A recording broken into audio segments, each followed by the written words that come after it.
The FBI showed up this morning on boats at around 10:30 in the morning, a team searching his island, even though accused sex trafficker Jeffrey Epstein is dead and the federal trial against him will never happen. On August 12, 2019, just 2 days after Jeffrey Epstein was found dead in his cell, the FBI raided Little St. James Island. The island, which was used by the billionaire for disturbing activities, was turned upside down by the feds, and now some rare photos that may shock you have surfaced on the internet. Let's find out what the feds unearthed. The FBI raid.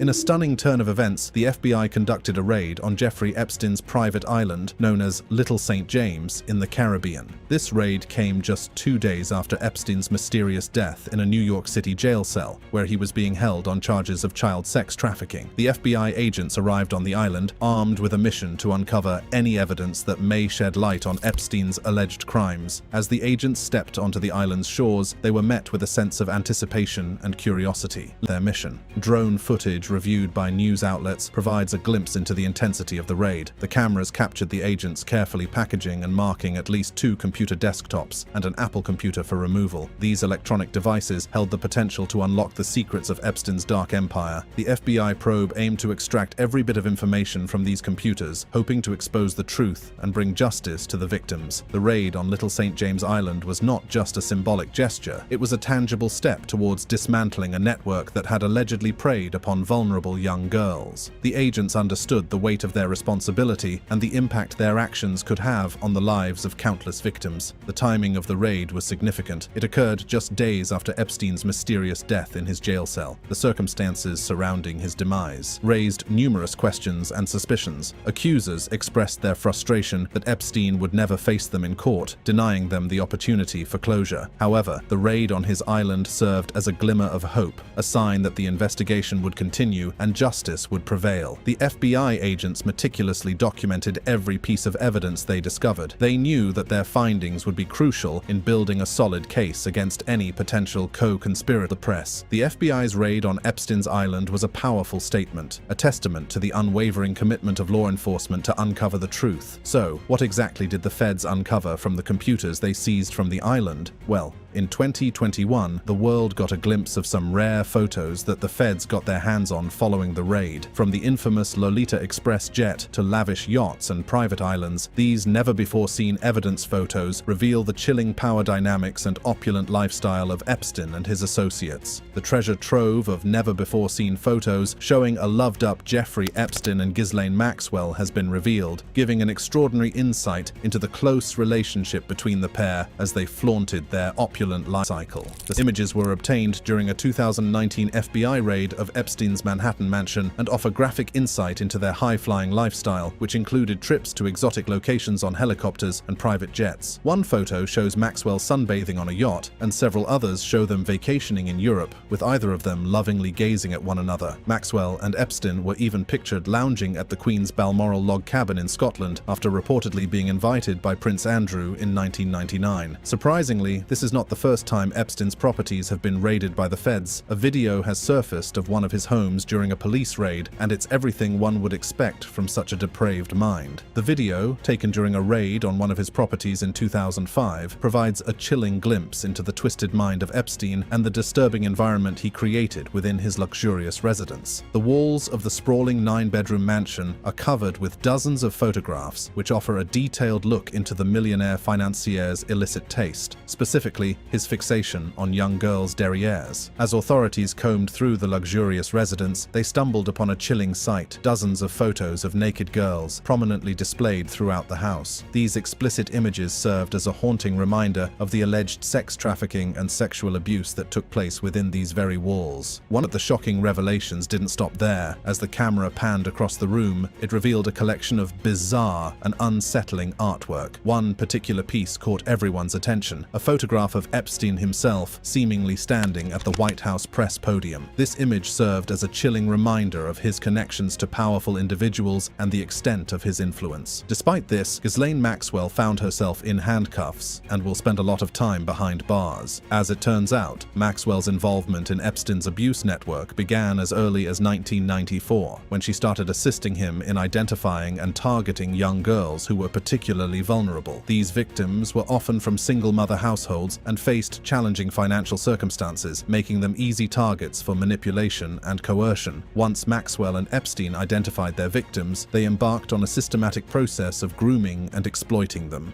The locations of the abuse were not limited to Epstein's residences in New York, Florida, and New Mexico. Maxwell's own residence in London, England, also served as a site where victims were groomed and abused. This international aspect of the crimes highlights the extent of Maxwell and Epstein's network and their willingness to exploit vulnerable individuals wherever they could. Throughout this period, Maxwell and Epstein operated in two distinct phases. In the earlier phase, from approximately 1994 to 2001, they targeted and groomed one girl at a time. This method allowed them to focus their attention on each victim individually, ensuring their complete control and manipulation. In the later phase, from approximately 2001 to 2004, Maxwell and Epstein shifted their approach. They began enticing and recruiting multiple minor girls to visit Epstein's Palm Beach residence, where they would engage in sexual acts with him. After these encounters, Epstein, Maxwell, or another employee of Epstein's would give the victims hundreds of dollars in cash, further solidifying their dependence on the abusers. To maintain a steady supply of victims, Maxwell and Epstein also resorted to paying certain victims to recruit additional girls. This disturbing tactic allowed them to create a network of underage victims, ensuring a constant stream of individuals to exploit. The details of Maxwell's involvement in Epstein's abuse network are nothing short of shocking. Her active participation in the grooming and exploitation of vulnerable young girls demonstrates a complete disregard for their well-being and a callousness that is difficult to comprehend. The sentencing of Ghislaine Maxwell to 20 years in prison is a significant step towards holding her accountable for the heinous crimes she committed alongside Epstein.